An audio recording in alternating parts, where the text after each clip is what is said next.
Our next speaker is Cynthia Bell. Cynthia taught for many years at the Turning Point Educational Center, which is a community-based program in Sunset Park, Brooklyn. She then taught for many years at CUNY Prep, which is a college preparatory program for out-of-school youth. She now works as the math and youth specialist at the Literacy Assistance Center. Put your hands together. Actually, let me tell you her statements first. Purple is her favorite color. Take a look at it. She was born in Hawaii, and sleeping is her favorite hobby. Ladies and gentlemen, put your hands together and welcome.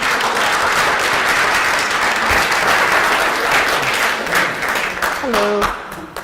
Good afternoon. Well, evening, right? It's evening time. So forgive me, I am going to have my notes here because I just finished another session, and right now both are running the same thing in my head at this moment. So I would like to talk about something that's been actually plaguing me or intriguing me about the last 6 months is formative assessment and just the idea of what's next, right? The formative assessment part was really there, but it was what was really making me stay up late at night was what do you do after that, right? So what is formative assessment? Let's just make sure we're all saying the same thing, the same language. It's sometimes referred to as assessment for learning. And Dr. Joe Bowler from Mathematical Mindsets, which is a great book, by the way, says that it's used to find out where students are in their learning so that teachers and learners can determine what they need to know next. So there's that word already there, like next, right? What happens next? How do I as a student determine what's going to happen next? How do I as a teacher determine what's going to happen next? So formative assessment is assessment for learning.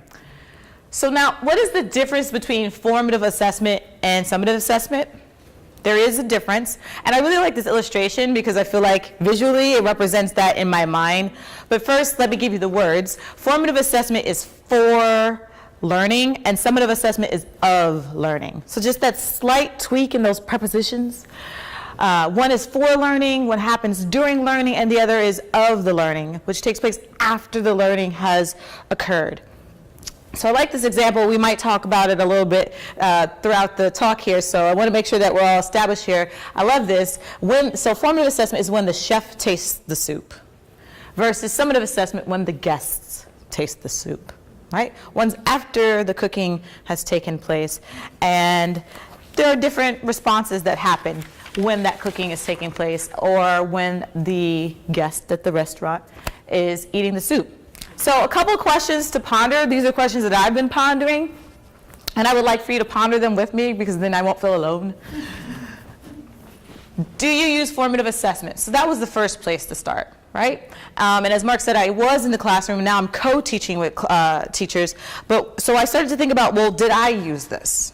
Right? Was I aware that I was using this? And then I started to think about, okay, well, this is what I did, this is what I did. And I realized, okay, I actually was using it. I just wasn't formally aware that I was using it.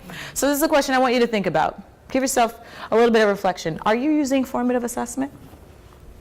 And then next, how do you use it? Right? So step one, you got to do it. Right? And then how do you do it after you've thought about that you do it, right? And then here's what really has intrigued me. Once you've thought about how you're using it, and if you're using it, I want you to dig deeper and ask yourself, are you using summative assessment formatively? Right? And let me give you an example of what that looks like. So say I'm teaching, and this is in my earlier part of teaching, and I wasn't quite up to really using engaging tasks and activities, but I was still kind of making my way through instructional practice.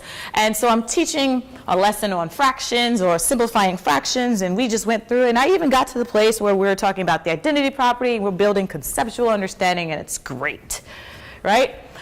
And then I give the worksheet. We've all seen it. It's the one with like all the fractions on it. Reduce all these fractions. They start out simple, and then the numbers start to get bigger, right? And then I go around the classroom, and I'm watching people make mistakes where they don't necessarily divide the top and the bottom by the same number, right? And then the more you walk around the room, the more you see other people making mistakes. And as a teacher, you go, I probably should teach that again, right? But that's actually using a summative assessment formatively, because the worksheet was a summative assessment. It was after the teaching took place. right? So something to think about. Are you using a summative assessment formatively? Because I used the summative assessment, and then I realized that I should make adjustments. But there's a distinction, because it would have been better if I had done formative assessment while I was teaching the lesson to deduce that they weren't getting it before giving them the worksheet, right? So that's a good example of thinking about, do you use summative assessment formatively? And going back to my example about the soup, right? Because, I mean, it's dinner time. Let's talk about food for a minute. Okay, about the soup, that same example, if the chef is the one cooking the soup, and the chef tastes the soup, and he realizes that the soup is bland, right? That's the formative assessment, right? The do you use it? He did it, right? Then what does he do? Does he just say, wow, the soup is bland, and he keeps going, right? No, how does he use it? The chef then takes the knowledge and realizes, I need to adjust the seasoning. Maybe a little bit of salt, maybe a little paprika, and he adjusts the seasoning. That's what you actually do after you formatively assess. Versus, do I use summative assessment formatively? He tastes the soup, he thinks it's bland, but he says, you know what, let me send it out and see what they say. And then the soup comes back, and the customer says it was bland, and the chef goes, I thought it was bland, but now I know. Right? That's summative assessment formatively, right? Okay, so think about that. Do you use formative assessment? How do you use it? And are you using summative assessment formatively? So I like this infographic. I'm into infographics now. Shout out to Patricia, who got me really into infographics. Okay, so some things to think about with formative assessment, that it guides practice for students. When you're really using formative assessment, it also helps the students to focus their learning. You really want them to engage in the formative assessment process as well.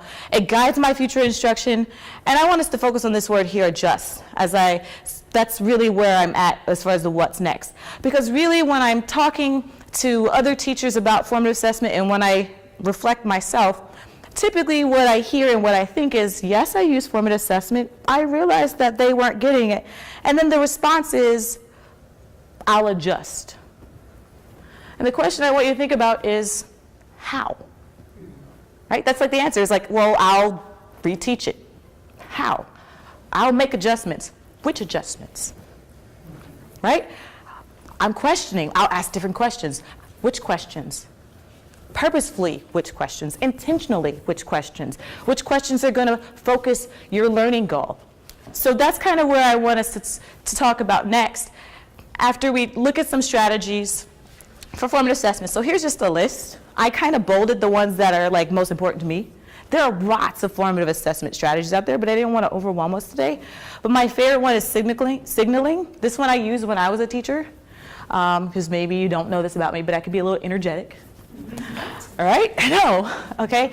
And so I would teach. I would get really excited sometimes. And my director was watching me, and she said, Cynthia, I think that there was a couple of people in the room who weren't quite getting what you were saying. And I said, I know, sometimes I get excited, but I have no way of knowing if they're good or not. So she said, try signaling. And so I gave the students at the tables a red card, a yellow card, and a green card. And so if they needed me to keep going, it would stay green. If I was starting to lose them, it would turn yellow. If I had completely lost them, it was red.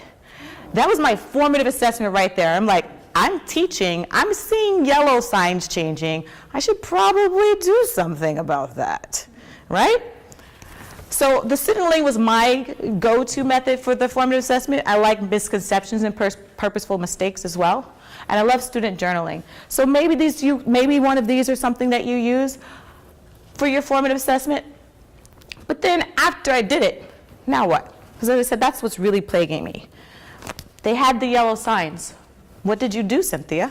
I adjusted my instruction. No. How did I adjust my instruction? What do you do specifically? How do you know, most importantly, that the adjustments you make are producing the outcome you're looking for? Just like that chef knows exactly how much salt to put in it, and then he knows that my soup is ready to go. So that's really what I want you to think about going forward, is how do you know the adjustments you're making are working?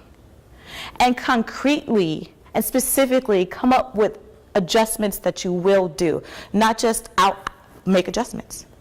Which adjustments?